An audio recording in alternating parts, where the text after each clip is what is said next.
Margaret Wallace had lived in the same neighborhood for 30 years. She knew every street, every store clerk, every neighbor who smiled at her when she walked by. This was her home. But tonight, she felt like a stranger in her own city. The flashing red and blue lights cut through the darkness, reflecting off the rearview mirror of her car. Her stomach tightened.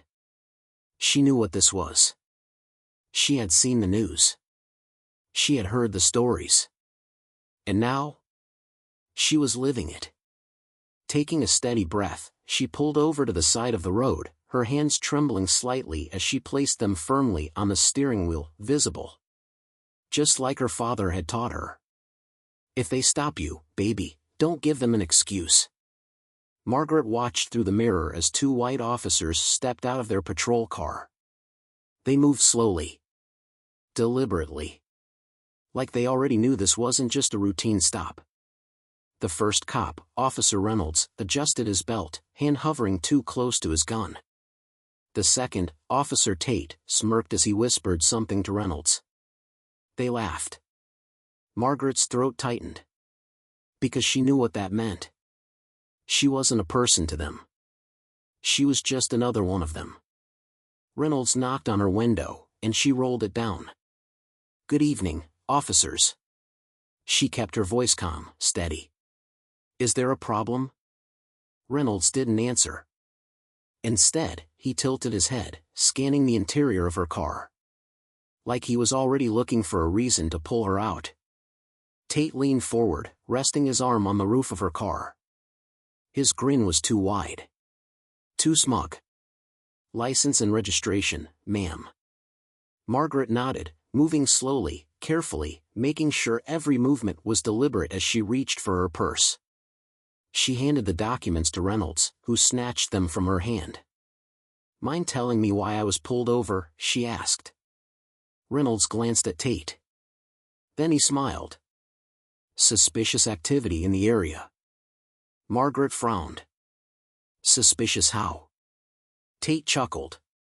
"Lady, you drive a brand new Lexus, in this part of town, at night?"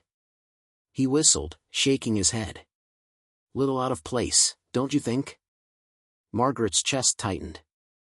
This was her neighborhood. Her home. And they were treating her like a criminal.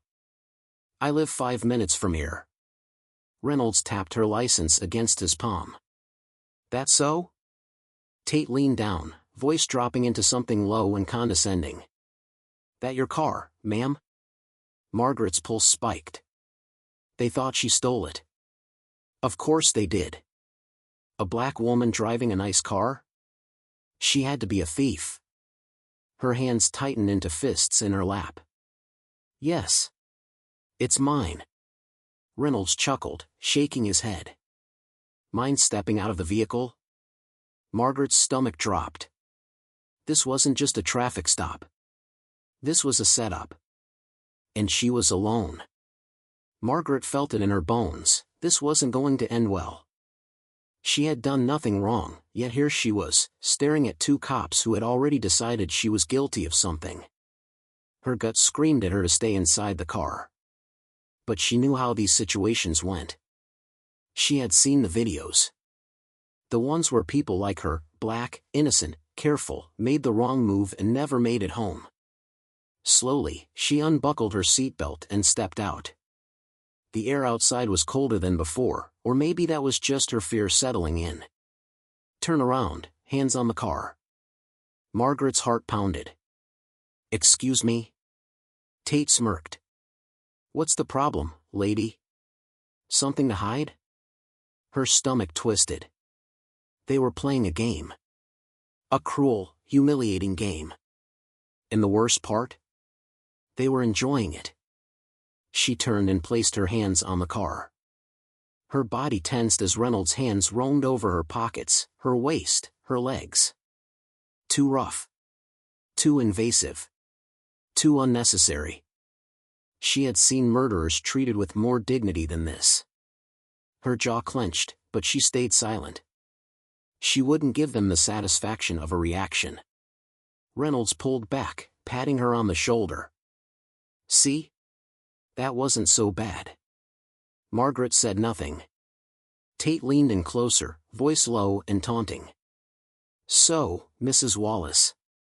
Tell me again, what's a lady like you doing out here in a car like this? Margaret lifted her chin. I already told you. I live here. Tate clicked his tongue. That's funny. 'Cause last I checked, nice cars like this don't belong to folks like you. Her blood ran cold. Margaret heard the car door open behind her. She twisted slightly, just in time to see Reynolds rummaging through her purse. Her breath hitched. Hey! You can't do that. Reynolds ignored her, tossing her wallet, her house keys, her receipts onto the passenger seat like trash. Margaret's hands shook. This wasn't just harassment anymore. This was something worse. Then...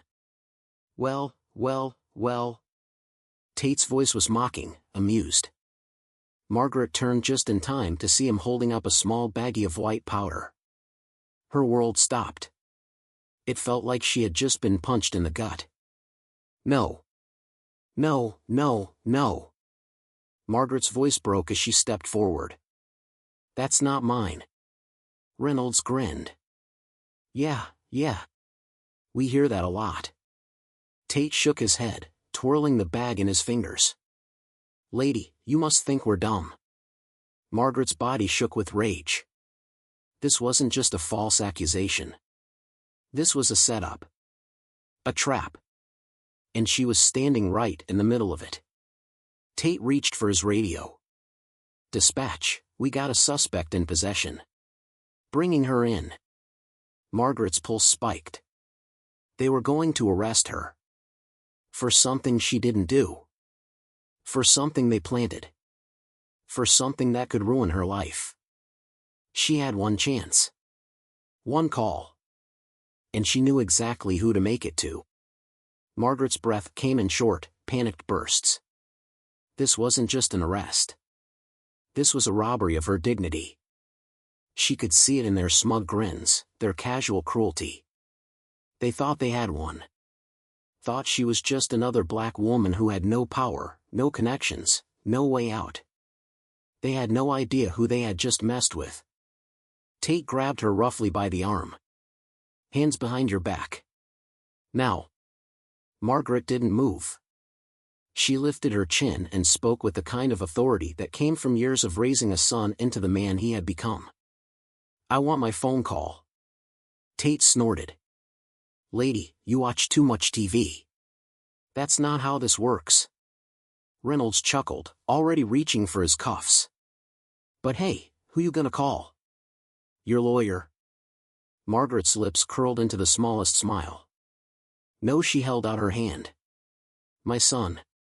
Tate rolled his eyes, but he shoved her cheap plastic phone into her hands. Fine. Call whoever. Not like it'll do you any good. Margaret's fingers shook as she dialed the number. 1 ring. 2. Then. A calm, steady voice picked up.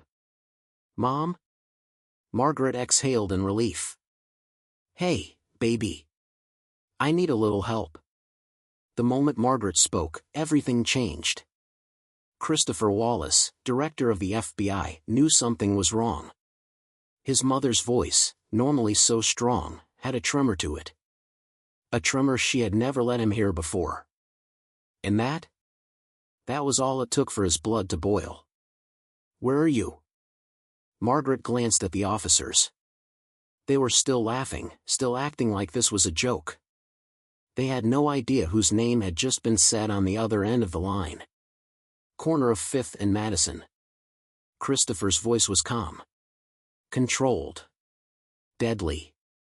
Stay put. Don't say another word to them. Margaret let out a small laugh. Oh, honey, I wasn't planning to. Then, before Tate could snatch the phone back, she held it out. He wants to talk to you. Reynolds scoffed. Lady, what do I look like, your secretary? Margaret just smiled. Take the phone. Tate rolled his eyes and snatched it from her hand. Yeah, who is this? Then? Silence. A long, heavy silence.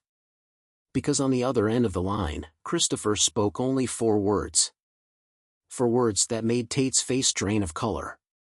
"You just arrested my mother." Tate's throat bobbed. He shot a panicked look at Reynolds, whose smirk had vanished. "Sir, Christopher cut him off. "Don't speak." Tate's jaw snapped shut. Margaret watched, arms crossed, as the 2 officers who had been so cocky minutes ago suddenly looked like cornered rats. Christopher's voice was cold as steel. "Put me on speaker." Tate fumbled with the phone. "You're on, sir."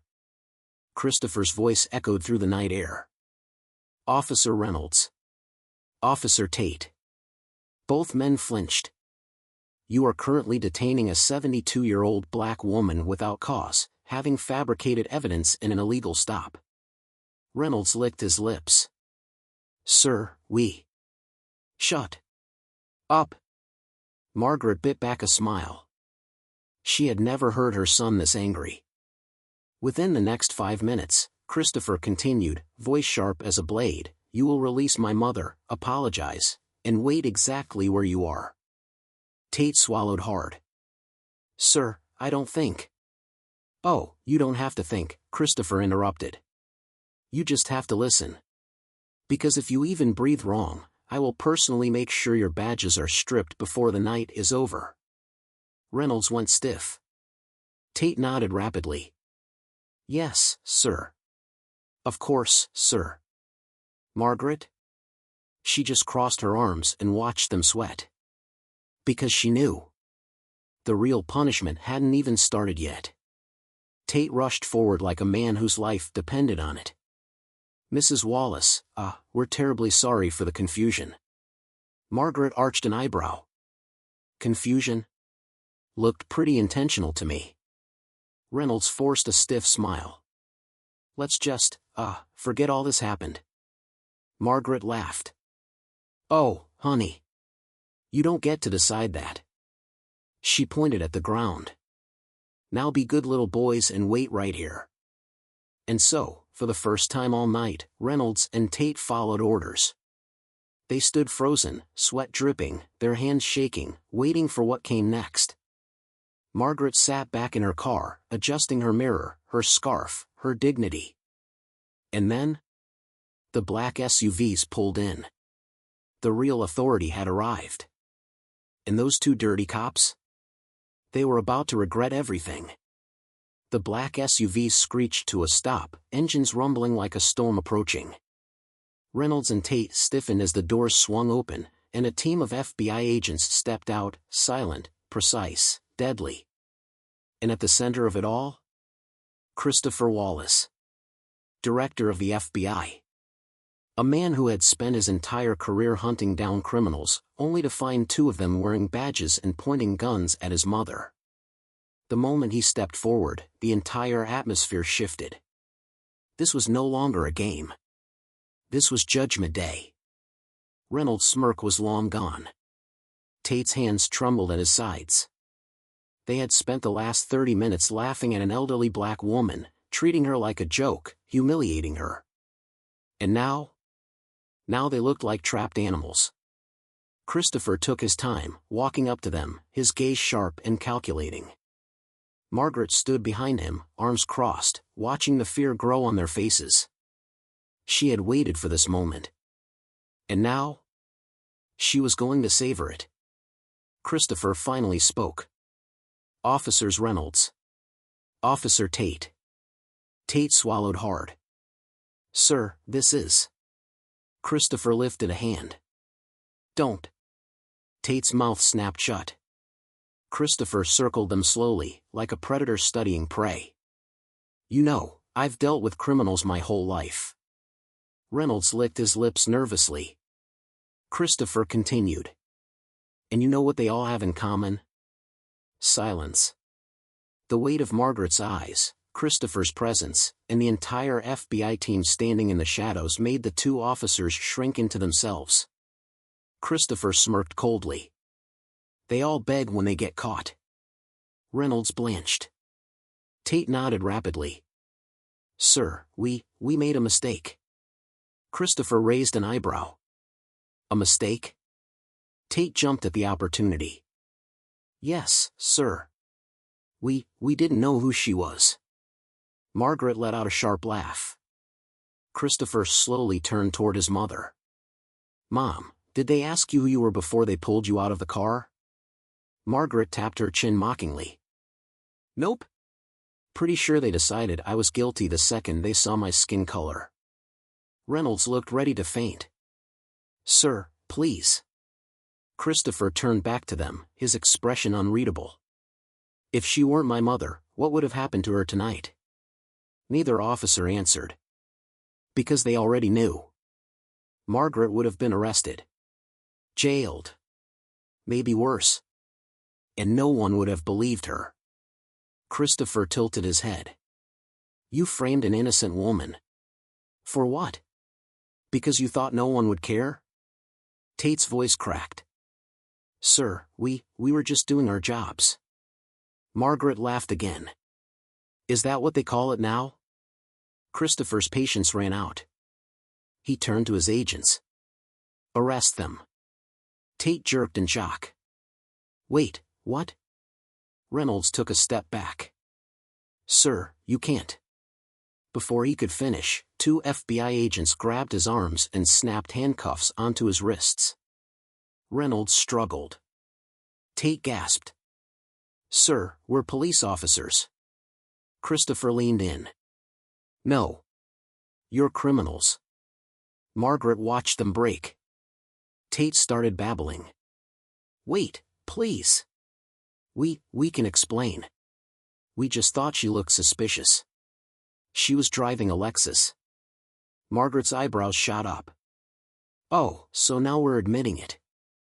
Reynolds turned desperate. Sir, please. We got families. I got a mortgage. Christopher's voice dropped to a deadly whisper. And my mother could have spent tonight in jail. Because of you. Tate sagged in defeat. Reynolds tried one last thing. It wasn't personal. Margaret stepped forward. Her voice was calm. Controlled. Dangerous. Oh, baby. She smiled coldly. It was personal to me. Tate let out a soft, broken whimper. The FBI agents dragged them away. And just like that, the night ended with 2 racists in handcuffs. As the last squad car disappeared down the road, Margaret turned to her son. Christopher let out a breath, his hands still tight fists at his sides. You okay, Mom? Margaret chuckled. Honey, I was fine the moment I made that call. He gave her a small, exhausted smile. Come on. Let's get you home. Margaret slipped her arm through his, letting him guide her to the car. Tonight, justice had been served. And tomorrow? She would wake up knowing those men would never wear badges again. And that? That was enough.